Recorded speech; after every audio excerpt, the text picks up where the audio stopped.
Welcome to this month's Master Hour. As you all know, the topic of all conversations this month are accounting and finance related. And so I also just happened upon Travis's work very recently. And so the timing felt a little bit kismet. I'm thrilled to welcome Travis Shelton with us. He's actually based here in the Des Moines area as well, which we were just talking is super cool to kind of get to know people in your local area doing super cool things. Travis is an executive financial coach, a speaker, an author, and host of the Meaning Over Money podcast. And I hope some of you have tuned into a few of the episodes that I shared with you before today. But if not, we'll make you go listen later. Travis, thank you so much for being here and for joining us today. It's so great to have you. Thank you so much. It's an honor. I'm really excited to spend some time with y'all.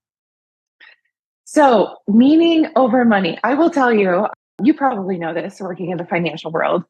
As I started my journey looking for interesting finance related topics and trying to think of what can we talk about inside our Advisor Accelerator, but also who might be an interesting guest to come talk to us, the topics can feel pretty dry quite often and not very inspiring.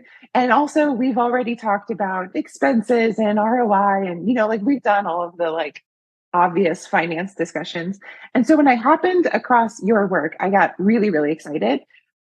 The title alone is so intriguing, meaning over money. So can you give us a little bit of the backstory of how you got to where you are today?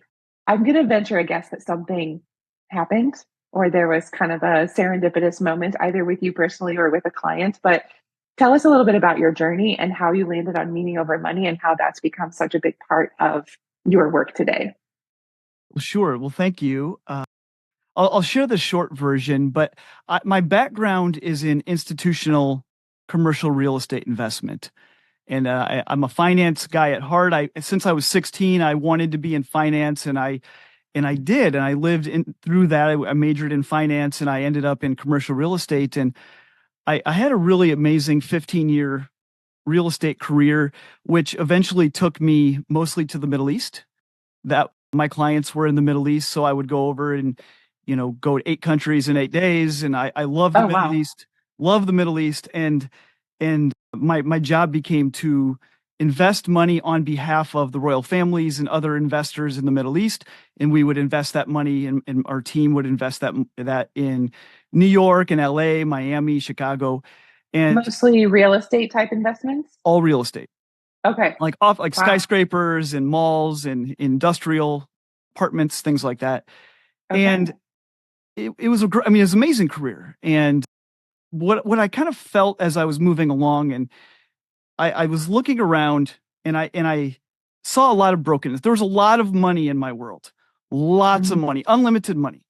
And as I looked around, though, there was a lot of hurt. There was a lot of frustration and tension and hurt and messed up relationships and divorces and not people not having relationships with their kids. And I'm looking around thinking, if money makes us happy, this should be the happiest place on the side of Disney World. And it wasn't. And I started to reflect on my own life, and I thought to myself, I'm not any happier now than back when I was a poor, 23-year-old. And I really had to do some soul searching and ask myself, what's going on here? Because we live in a world that says money will make us happy.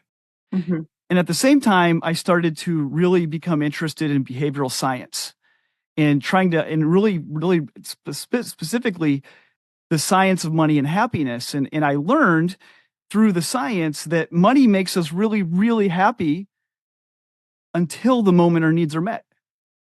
Right. And once our needs are met, money doesn't make us that much happier. Right. And in fact, at some point, the line actually starts to go back down. Mm-hmm. And this was a concept that was new to me. And the more I dove in and the more I explored, the more I realized that maybe we, and by we, I mean me, maybe we're chasing the wrong thing. And there was something that was kind of just set in me in those moments of realizing that I'm meant for something else. And that if we're faced with this decision of meaning over money, meaning or money, we don't have to choose meaning or money. This is what I believe. We don't have to choose meaning or money. We just have to choose meaning. and let the cards fall how they may. And that ultimately led me a handful of years later to at age 38, I left that career. At the time, I had twin 3-year-old boys. My wife stayed at home with them. And I left that career, and my family, we took a 90% pay cut. So we took a 90% pay cut to start over with this idea that it's got to be meaning over money. Mm-hmm. And that just kind of set off a new journey in our family's life. And it's been really hard, but so beautiful and so fulfilling. And if I knew then what I know now, I'm not sure I could have even made that same decision because of how hard it's been. But at the same time, it's way better than I ever thought this journey could be. More fulfilling, I would venture to guess, or I hope, I suppose. Yes, so much so. Yeah. So this is really fascinating. And I've also read about the similar studies that it's kind of up to a certain income level, and it always changes with, the economy and inflation and whatnot. But I think it's something around $150,000 or maybe even a little bit less, that it's kind of like, this is what people need. And this is a little bit more than what they need, where there's kind of a incremental happiness. But after that, it's very, very small, the increase in happiness that you receive, even though you have a big influx of money. And then, as you mentioned, it starts to decline. So really interesting and fascinating that you kind of cite that same data, because I've also looked into it, because I don't think that I've ever articulated meaning over money, but I have wondered, like, when does this hamster wheel rat race, a constant underlying emotion, stop? Like, when can we just really enjoy what we do and let that fulfill us and be meaningful, and stop or kind of slow down that constant like striving, like we're constantly looking for more? Because that, for me personally, I find to be exhausting. Yeah, and hard to turn off. Yeah, I totally agree, Whitney. I think that's the trap. It's the trap, because when we're pursuing more, the problem with more is that every time we get more is still more. And we think that we're going to get to that next plateau and then we're good, but we realize there's another level and there's another level. Yeah. And I mean, that's a concept called the hedonic treadmill, where anytime something happens to us, whether it's really good or really bad, that quickly becomes the new normal. And so it's kind of like when you get that brand new car. Most of us have had that experience where you get that car and you're like, this is so cool, this is amazing, or your house, or you fill in the blank. It's amazing for about 2 weeks, and then it's just our car. Exactly. And the same applies to your income, to your bonuses, to your commissions. It applies to all these areas of life. And if we're pursuing more, we just might find it. You could find more. There's a lot more to have, but the hedonic treadmill always catches up with us, and it leaves us feeling empty then, and also maybe a little guilty. And then we're chasing more after that. And it's a rat. I love the rat race, the hamster wheel, I like to call it sometimes. You can run, hamsters can run real fast, but they're not getting real far. And that's where we are when we're pursuing more. And I see it in my own life. I see it in all the people that I have the honor of coaching, that when we're pursuing more, we might find it, but I'm not sure that's actually what we're looking for. So we are currently in a space with a lot of really passionate people. We are in a space on this call with entrepreneurs who stepped out of their comfort zone to start their own businesses, and not to start a business that ever promised piles of money. That's for sure. We can all agree on that. But we work in the travel industry, and almost all of us work in planning really special vacations for our clients. And so it's not corporate travel. It's not incentive travel. Most of us, it's really like sending clients to Italy for the first time, and sending families to Disney World, and planning bucket list adventures to Machu Picchu. And so I don't want to speak on behalf of everyone, because we're not a stereotypical blanket kind of answer people, but I would venture to guess that we all started with leaning toward our passion for the travel industry and wanting to provide these really special experiences for clients. And so I don't know if you would qualify that as like starting with meaning, but it definitely wasn't starting with, oh, I'm going to make a whole bunch of money by starting this business. So like that was never the motivation, because to make a lot of money with what we do is it's really difficult and it takes a long time. And so it's not like some other small businesses that you could start that like feel like they might lead to an immediate influx of cash. Mhm. So I would like to say that we all started with some sort of meaning, and we all started with a lot of passion. And also being an entrepreneur and a small business owner, and almost all of us are started and are still working by ourselves. How do you not lose sight of the meaning when building a small business becomes so challenging? And there has to be that money conversation at some point. And I'm just like, are you experiencing small business owners in this way, and that we might have started off good, but we start to lose sight? Because there's a whole lot of burnout on this call right now, like a lot. Absolutely. I'm going to start with this. I'm a fan of work. As you know, Whitney, you referenced it when you reached out to me. I love work. I think work matters, but not all work matters to me, and not all work matters to you. And I think we have to get to the foundational level of why. Why and who. Why do we do what we do, and who are we called to serve? And I, though I think all work matters, I have a particular heart for the work that you're all in. I believe that we should invest in two things in life: mission and memories. Mission and memories. And you are in the memory business.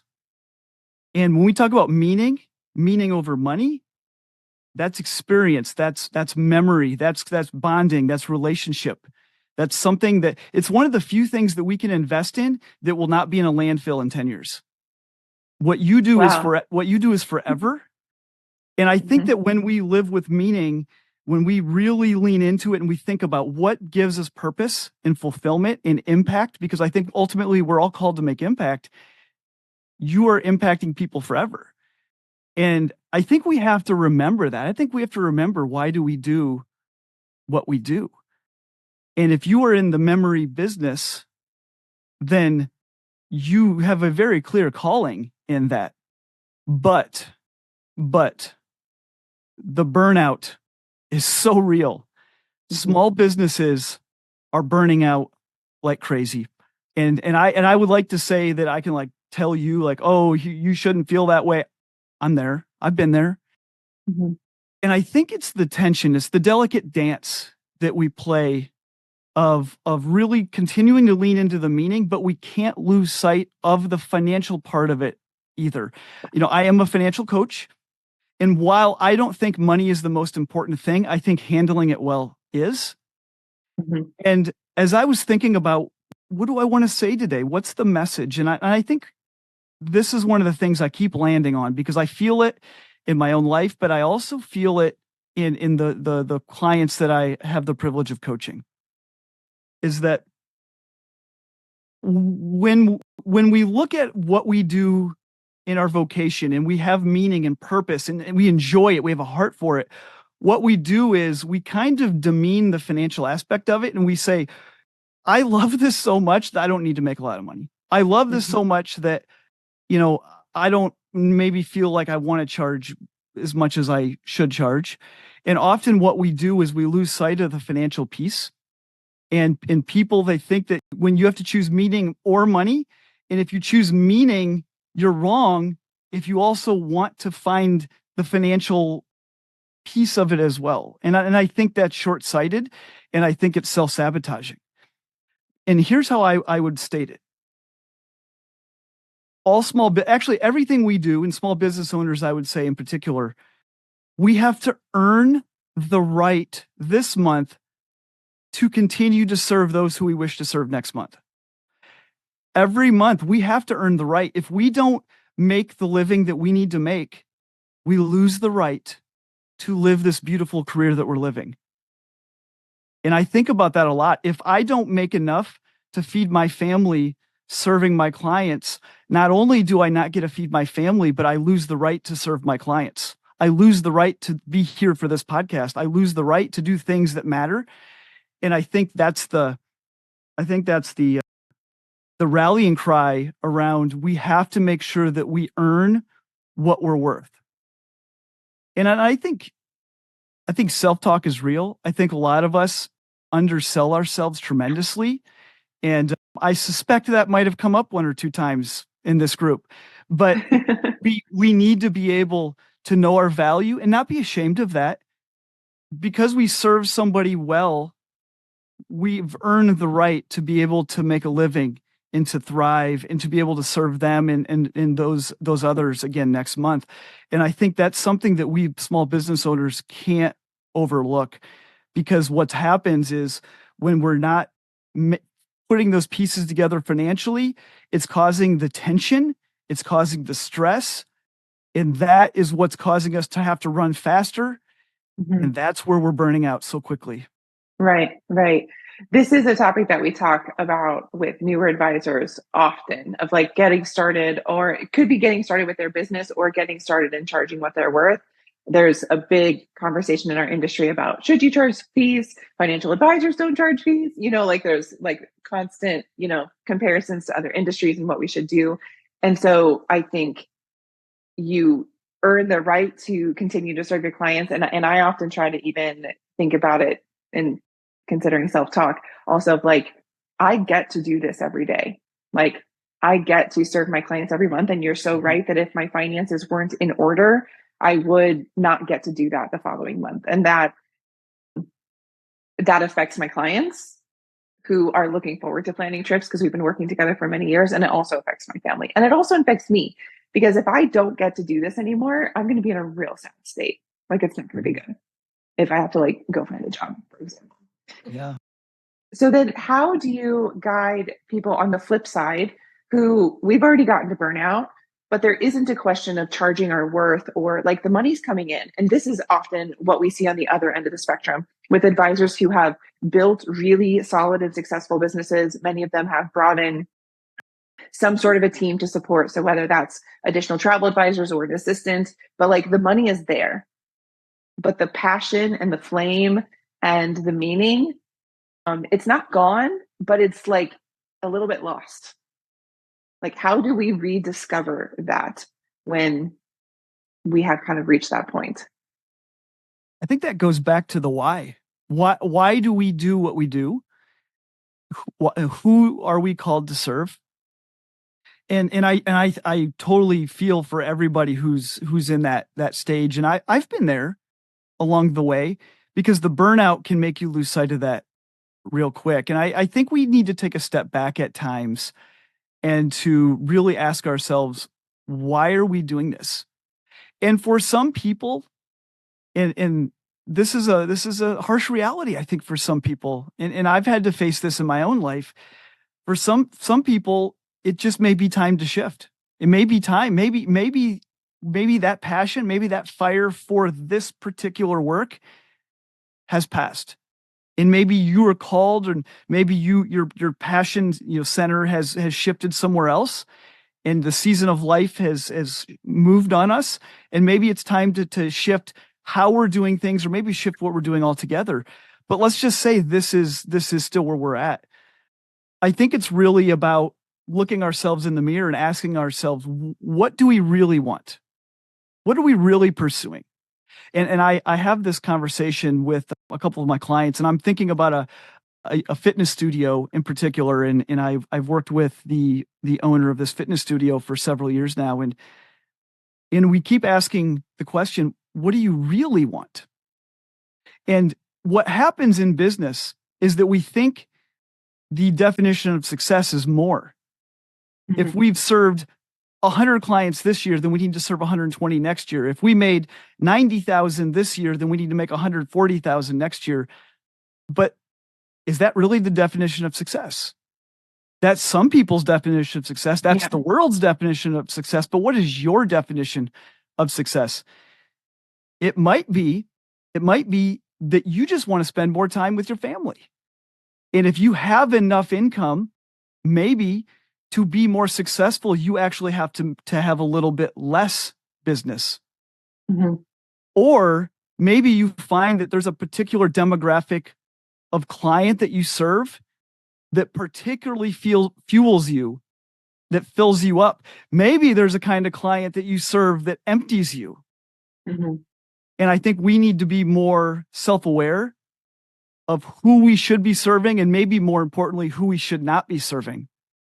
Because I don't know about you, but I've had clients that I've said yes to, and that I wish maybe I didn't. It really burned me out. It caused a lot more work, and I could just feel it in my soul that maybe this wasn't the best fit. And so I have to really be reflective of making sure that my yeses are yeses and my nos are nos.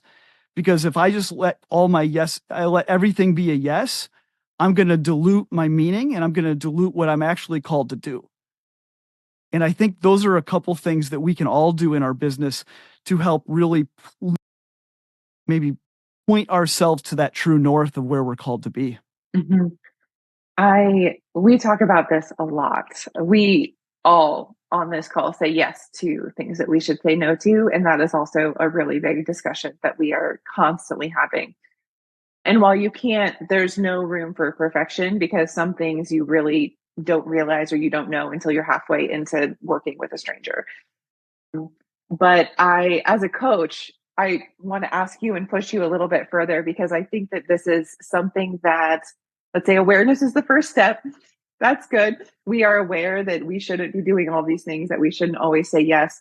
But execution is where I find I fail, and where I find a lot of my colleagues and my friends here on this call. It's like we know better and we don't always do better. And we are self-sabotaging. The only person we're hurting is ourselves. And I have found myself as a peer of everyone on this call, but also leading the conversation. And we lead a podcast that sometimes I even feel stuck of like, we know better, but that's not enough. And I can't force anybody to do better. Nobody can force anybody else to do better. We have to want that for ourselves, to make that decision for ourselves to do better. But sometimes I feel like there's a missing piece of like, how do we help stop the self-sabotage of somebody else? Or is that just something that we just have to trust the process that we can't do? If we leave ourselves to our own devices, we are going to sabotage ourselves. I refer to it as the need to protect ourselves from ourselves. Yeah. And have that self-awareness to know where are our gaps. I mean, we all have them. Mine are glaring. And by the way, if you want to know what yours are, if you have a spouse, just ask them. They'll tell you what yours are. Well, we all know what each other's are on this call. Awesome. That's great. It's great to have people that can be honest with us about that. And for me, I don't remember where I got this, but what I do is you draw kind of get a visual on a piece of paper, and you draw in the middle of the paper, you draw a vertical line, and then you draw a horizontal line across the middle. And so you have 4 quadrants. And so one of the lines represents how good are you at something, and the other line represents does it fill you up or does it empty your tank? Do you enjoy it or do you hate it? So on the lower left-hand corner, that lower left-hand quadrant is things that you suck at and you hate. And the thing in the upper right-hand corner is things that you're good at and things you love. And so what I had to do when I hired an assistant, because I realized I am sabotaging everything in my life. So I hired my assistant, Alyssa, and we graphed out every aspect of my business. And that lower left-hand quadrant, I immediately outsourced to her, or I outsourced it to somebody. And I realized I have to unload that stuff, because that stuff is dragging me down. And because I hate it and because I suck at it, I am going to sabotage myself. I'm going to sabotage my business. And so for me, it's the process of unloading everything that's not in the upper right-hand quadrant. Is one of the things that you've outsourced fielding new inquiries and new opportunities? Yes, absolutely. I know that because I spoke with Alyssa. That's awesome. And as a business owner, I noticed that. Of just because I reach out to Travis doesn't mean that I get immediate access to Travis. She is looking through all of the opportunities that are coming his way and deciding which are the best to even ask him about and which are the best to politely pass on. And that is something that I think not enough travel advisors do, is outsource the actual first initial decision of, does this person get to come into our universe and take up time and space and energy? And will that person add to our bucket, or will it take away? And it's not always about the person. Sometimes it's about the request, right? It's not a personal thing. Is this for you? I'm sure it's a speaking opportunity or a podcast interview. And for us, it's a destination or a trip style or whatever the request is. Is this going to help us lean into our meaning, or is it going to take away from that? Yeah, totally. Because I know, number one, I will say yes to everything. I will say yes to everything at my own detriment. I know this about myself. I'm also terrible at getting back to people. Everybody in my life, if they're listening to this episode, and I hope they do, they're going to be nodding their heads like bobbleheads. Yes, I'm terrible. And so Alyssa helps me protect myself from myself. Exactly. And I think that we need to structure accordingly, knowing who we are. And I think that's where the self-awareness always comes in, because if I didn't have self-awareness, I would just totally sabotage myself far worse than I do now. And I think that some people say, I can't afford to have an Alyssa. I say you can't afford not to have an Alyssa. I think that you need those people around you, because you need to unlock your creative genius. You need to unlock your income driving potential and what you do best. And the only way to do that is to offload those things that you really don't like, that you're not good at, that don't add as much value, so that you can free yourself up to do the things that add the most value, creating lifelong memories for people. And the afford and you can't afford not to have Alyssa conversation is a big one. And I think also there is concern that Patrick is highlighting here in the notes of like, how do we know when we're being too picky? And, do we even have the courage to say no? And I think when we have an assistant, we remove that component altogether, because they have far less emotional attachment to every inquiry coming in than we do. But then there is a scarcity mindset that I hear often of, if I'm not saying yes to everything that comes in, if I'm saying no, will the financial piece of our business suffer? My business partner in the Meaning Over Money world, he produces the show. He's a filmmaker, and him and I talk about this a lot, because filmmaking is feast or famine. And we talk about this, that he doesn't want more. He wants meaning. He doesn't want more, but he also feels the pressure to say yes, because you don't know when the next one's coming. And that's that tension that we all dance in business of you don't want to disregard or demean opportunities. We don't want to do that. And I think maybe that's what comes down to defining what is success.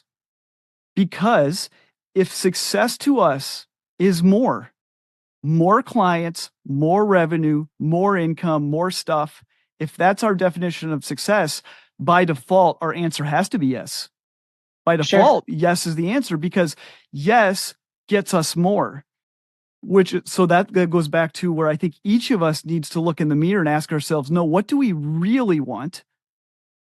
And whatever that answer is, that lens, that filter will help us make that yes or no decision on XYZ opportunities. And for some of us, the answer is going to be yes. And for some of us, the answer is going to be, well, maybe not. Maybe not this time. And I would say that lens probably changes through the seasons of life. There's times when maybe we say yes to something that maybe is not the perfect thing that we're looking for, but maybe we see it as the gateway to the next thing. Maybe it's the gateway to the thing that you actually really do want. And maybe that's something that we need to keep in mind too, because if we can't view everything in a vacuum, maybe let's just say you have a client that says, hey, I want to work with you, but and they give you some stipulations that you're not a big fan of.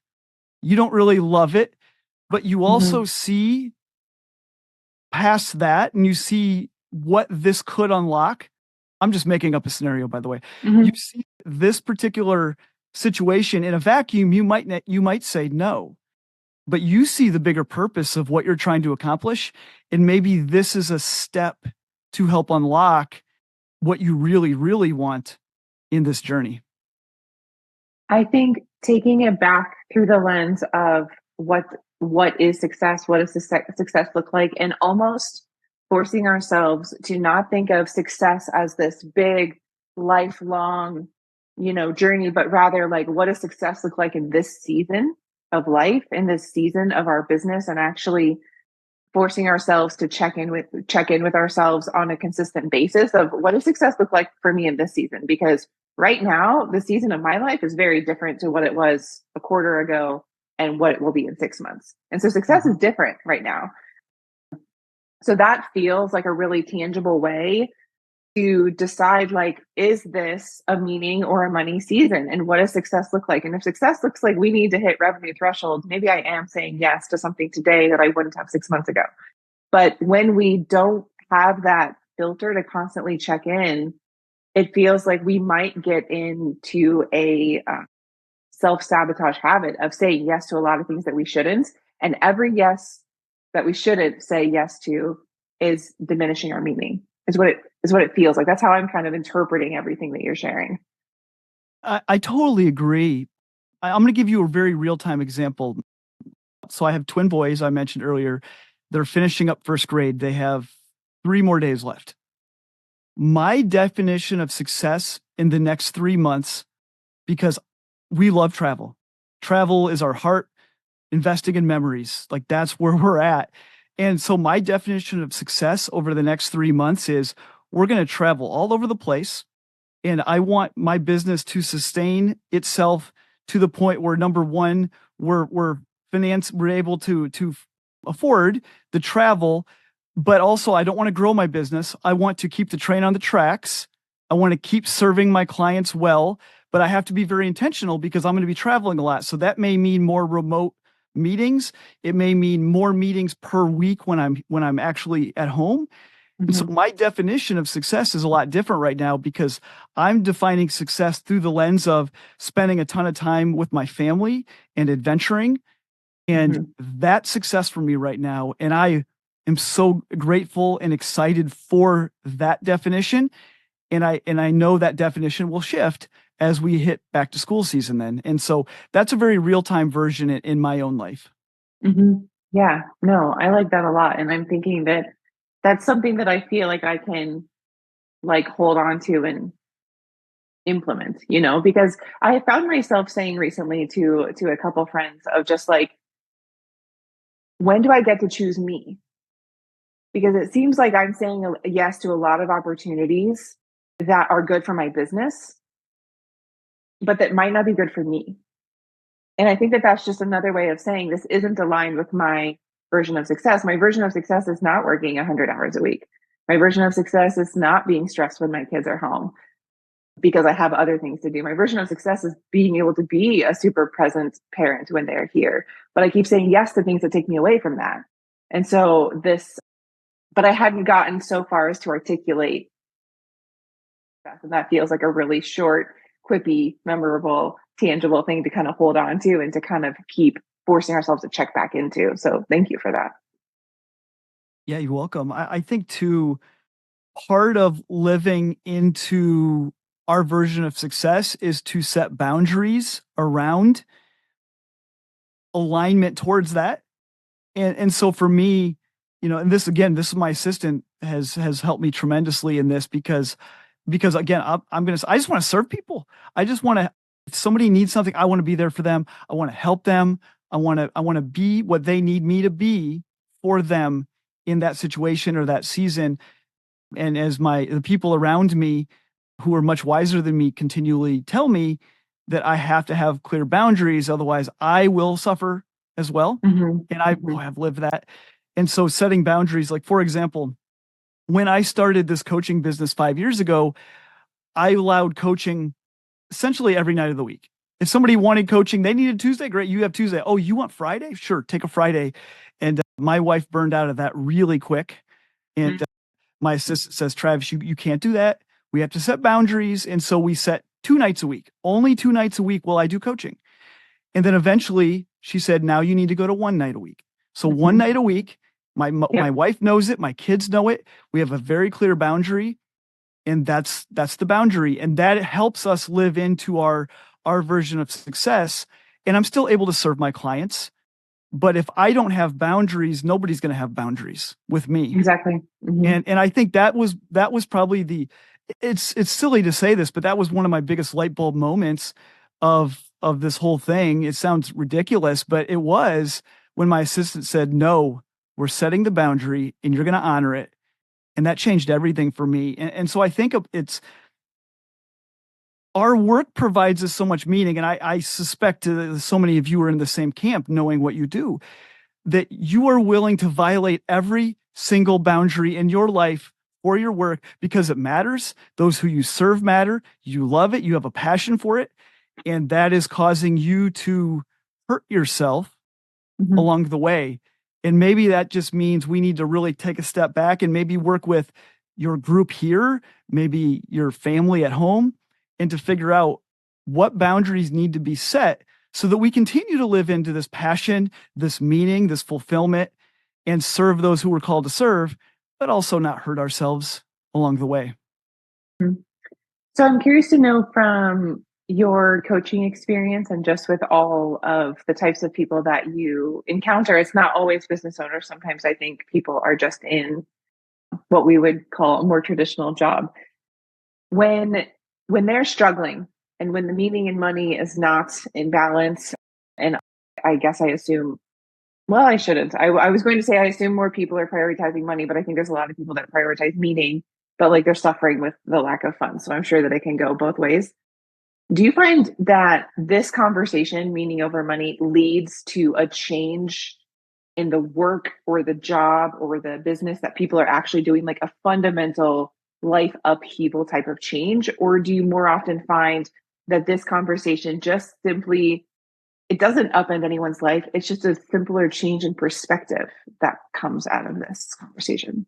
I think it's both. I think, but I should also add, I think both are equally as profound. Sure. Sometimes we just need to view work different.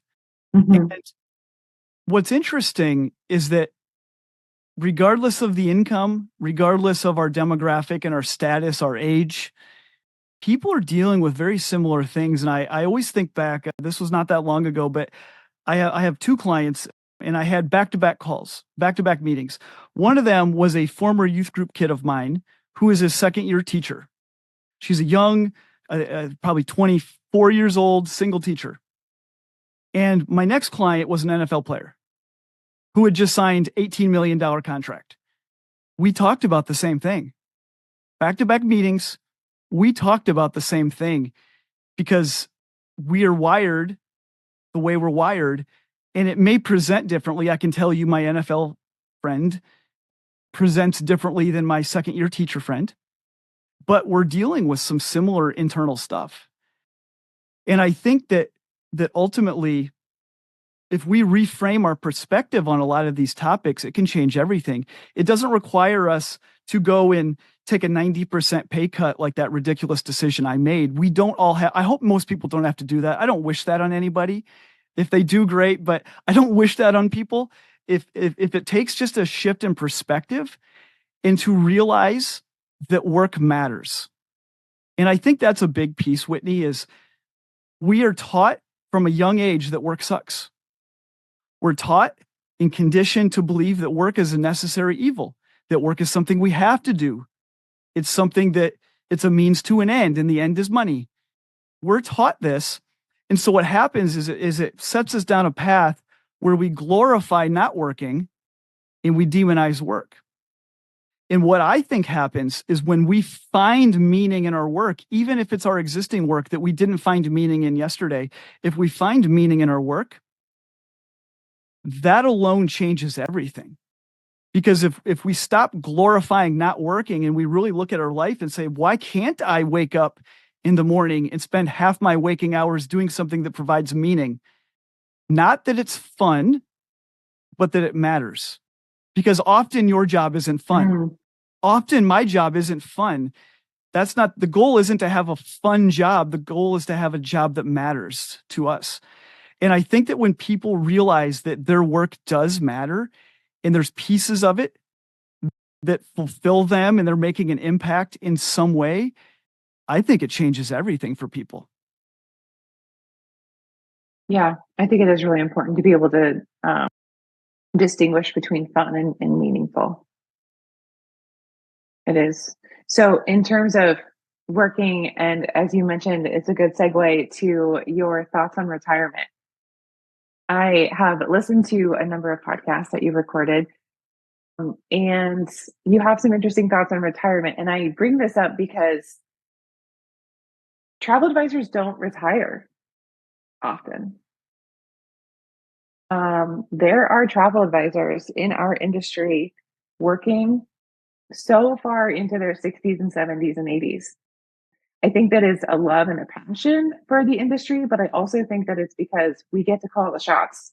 They're not all working 80 hours a week, certainly, but they are still very active and working in the industry. And so this has also been something that I've thought about since the very beginning of like, as an entrepreneur, as a business owner, and as someone working in an industry where I look ahead and I see a lot of people of retirement age not retiring, what does this look like for me? And again, what do I want it to look like?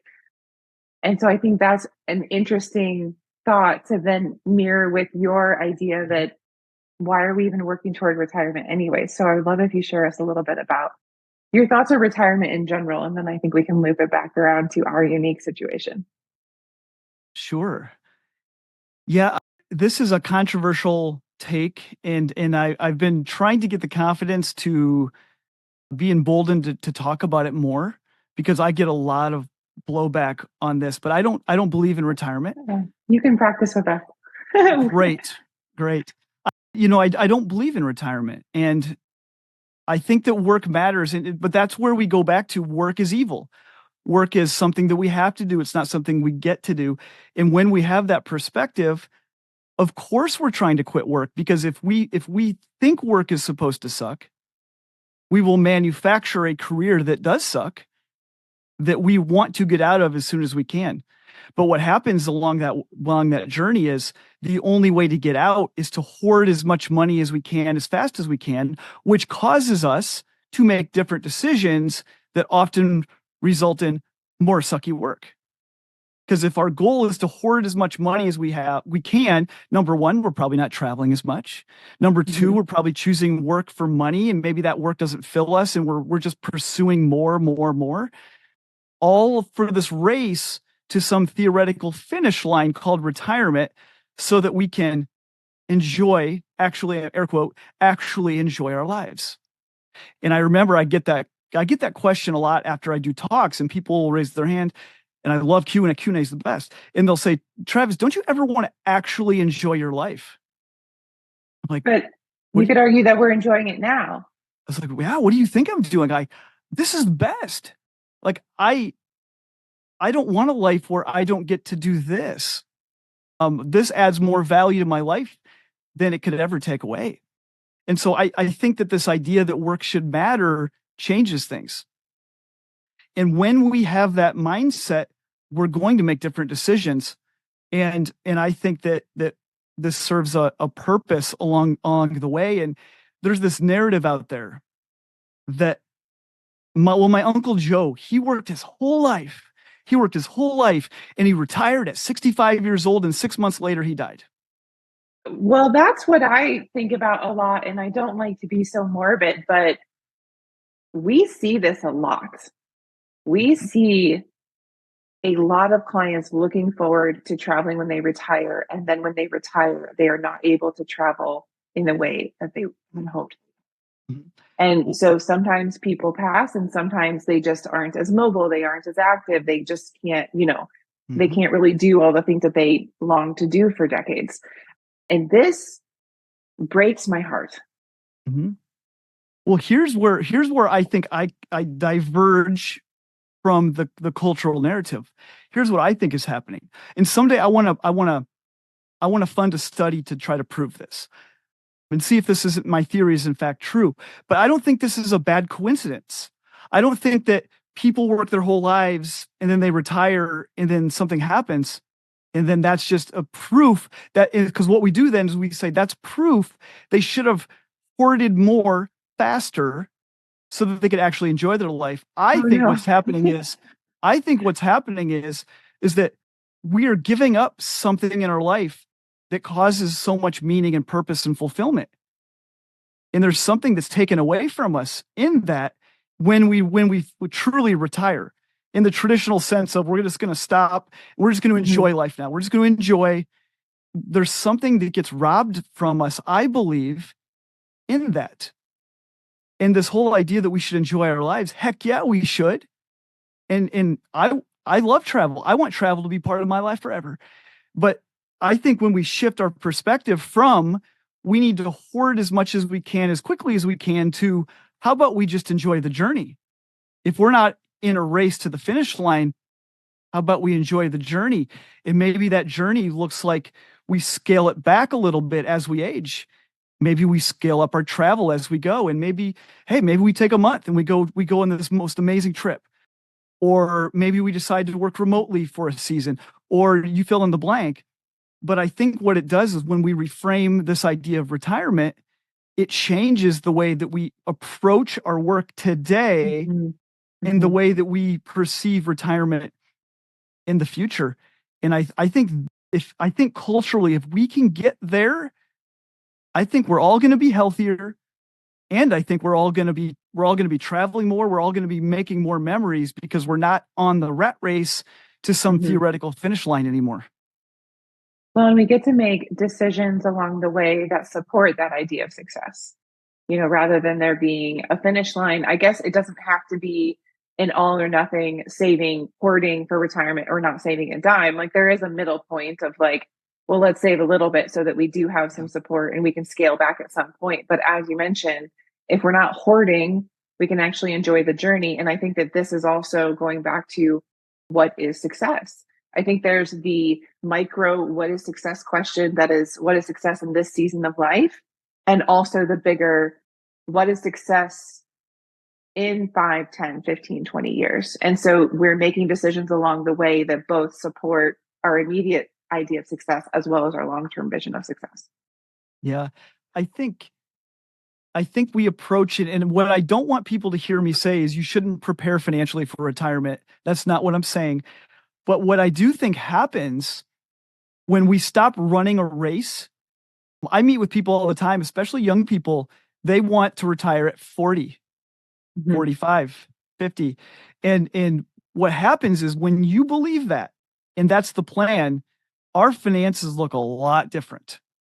That causes a hoarding mindset, a scarcity mindset that we need to hurry up and get there on turbo. Yes. Yeah. And what I think happens though, when you shift your perspective, because there is an inevitable conclusion to life, and that there is going to come a time where I can't work like I work today.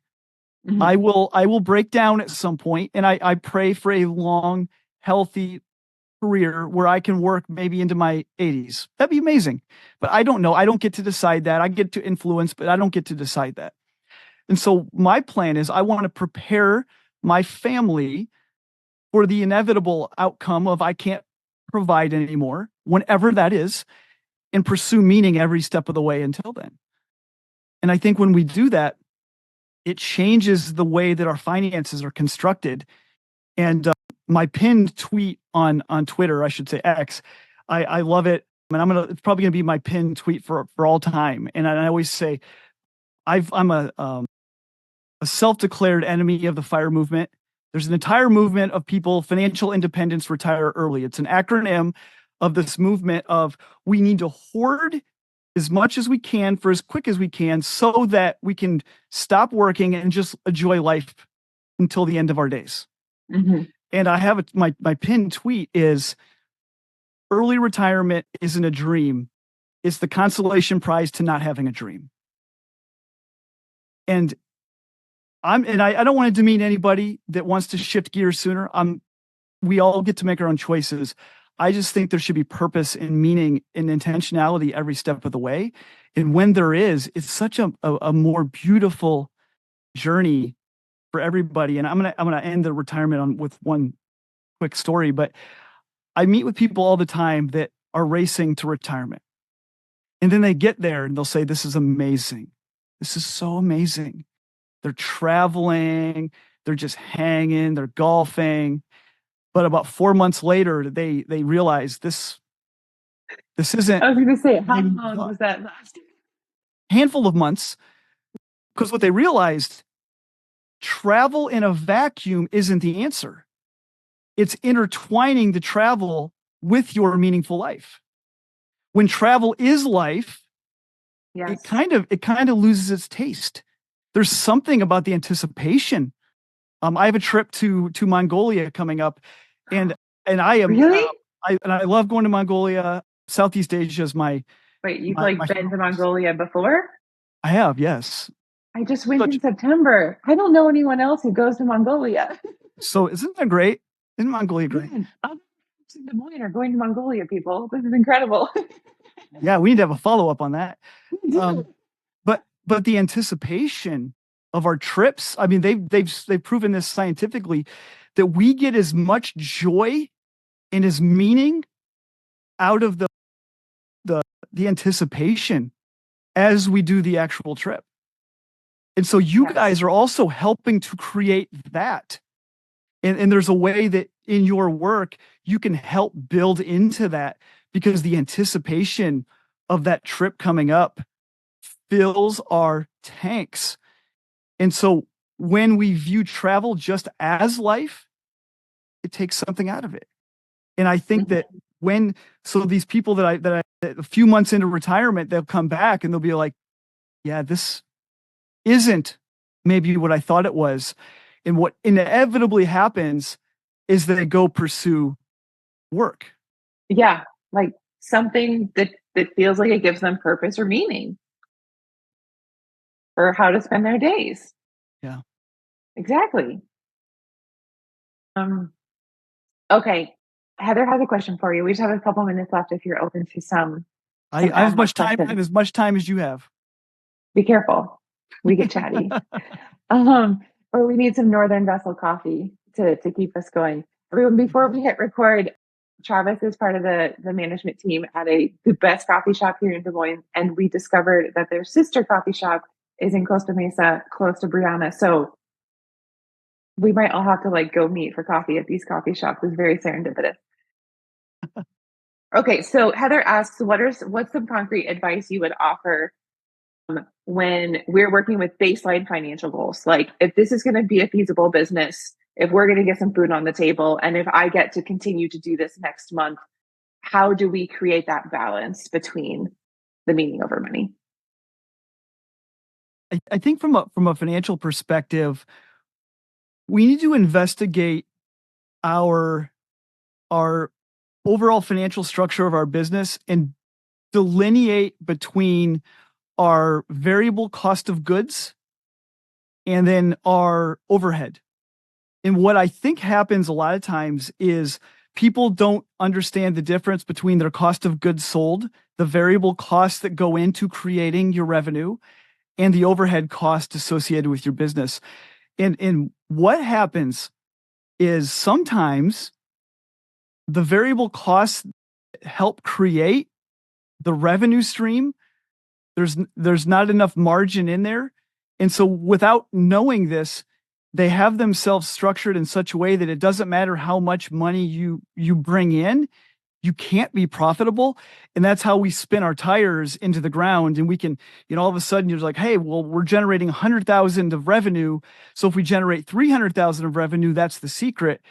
But if your variable costs that are tied to your revenue, your COGS, if those don't have enough margin, we're going to be spinning so fast and we're not going to get anywhere. So I think one exercise I would ask people to entertain is, what are the variable costs that go into generating your revenue? And every industry is different, every business is different. And understanding what is that we call that gross margin. What is that gross margin? And truly understanding all the various financial components of your business so that you have clarity and control over what's happening. Because for a lot of us, a lot of business owners, it's just money in and it's money out. It's just like this vicious cycle, money in, money out, money in, money out.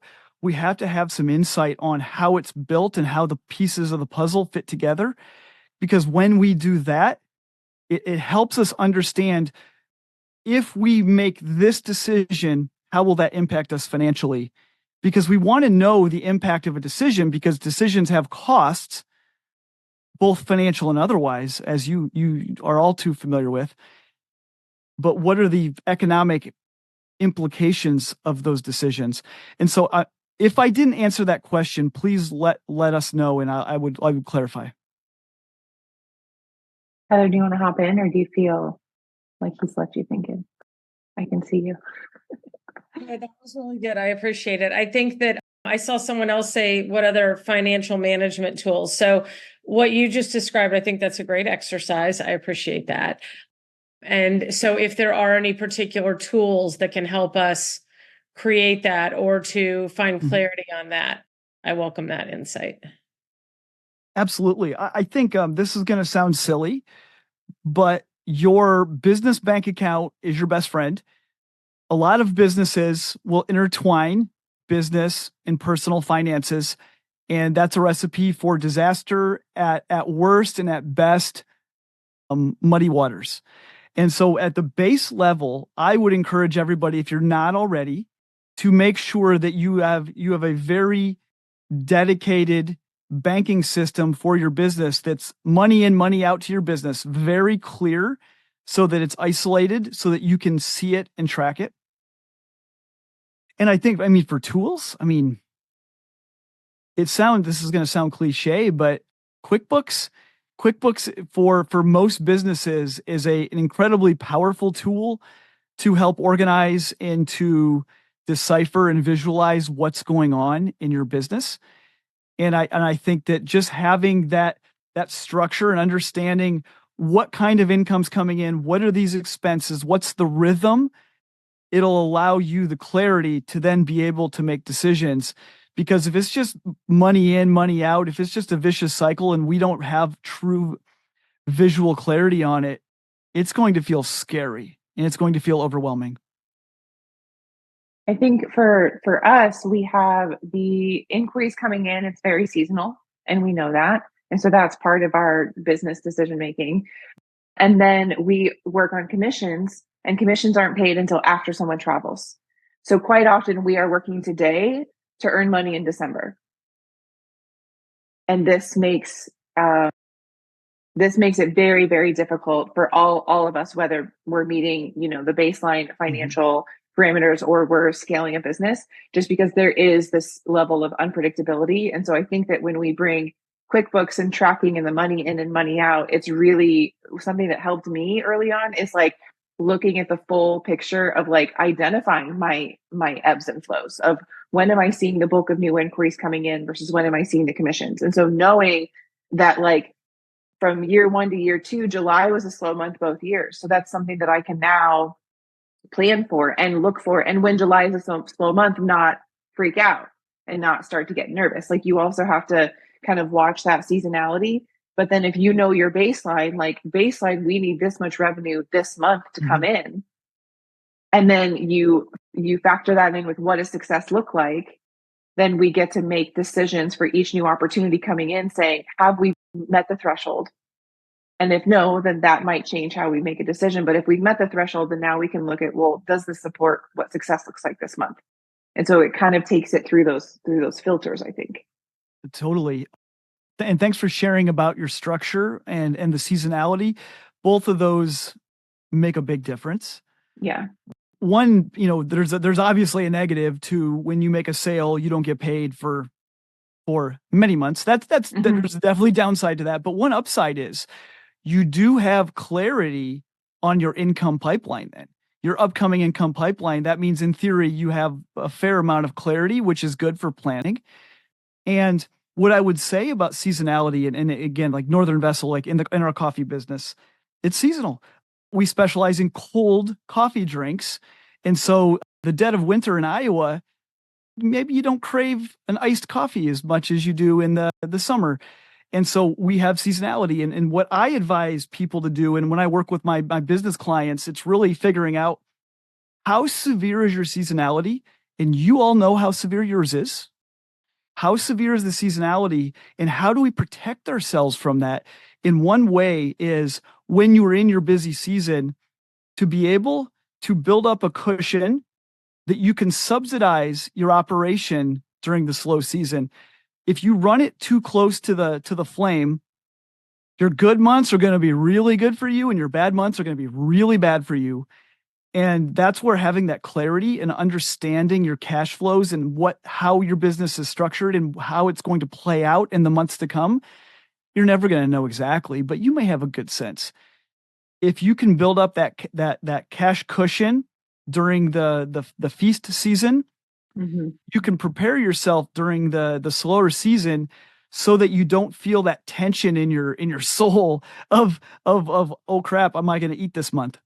Because I suspect you probably serve your clients better when you're not worried about eating this month. And so when we have that cushion to relieve that financial tension, we are better at serving those who we serve. One final question from Larry, which feels like a really good way to wrap up our conversation for today. Would you agree that meaning over money means that if you focus primarily on meaning, that money will inevitably come? And if you focus primarily on money, then you aren't guaranteed meaning will come? Or how would you massage that to clarify further what that means to you? You're right. Larry's going to end this with a bang. I love this. I love this. Larry's our key guy here. So I kind of inferred this earlier. I'm not asking people to choose meaning or money. I'm just asking them to choose meaning. And if you pursue money, you very well might find it. Like you very well might find money. If that's what you're looking for, you might find money. And I'm not sure you're going to like what you find on the other side. But if you find meaning, if you pursue meaning, you will find the meaning. I guarantee you're going to find the meaning. And you might find money as well. And the stereotype of what we talk about here is that we're advocating for people to live poorly and to be able to not have their ends meet, all for the purpose of being happy. And I don't believe that's true, because I believe, to where I think Larry is going with the question, I believe that when you pursue meaning, you can't help but have some level of financial success. In a country where 70% of the people in it dislike or hate their jobs, many of us are going to work and we're just barely putting any effort in. We're merely tolerating at best what we're about to do when we wake up in the morning. And so we're just mailing it in. But when you have meaning in your work, and when you wake up every day excited for what you're about to do, not because it's fun, but because it matters, you're pouring your blood, your sweat, your tears, your passions, your giftedness, everything into what you're doing, you're going to have some success. And so the irony of meaning over money is that often the people that pursue meaning also get both. And I think that's something that we're not talking about enough in our culture. And I see that time and time and time again with the people that I get to spend time with. They have so much success financially that they never really intended. They just wanted to have some meaning and wake up in the morning excited for work that matters. And it's funny how the money can follow. That is the perfect note to wrap up our conversation for today. Travis, thank you so much. It's been fabulous to get to know you and to have you come into our little world. I really appreciate your time and for everything that you shared with us today. And maybe we'll bump into each other at Northern Vessel sometime soon. Absolutely. I look forward to that. And thank you. Thank you so much, everybody, for your time today. It means a lot to me, and I'm grateful to be here. Thank you. See you all.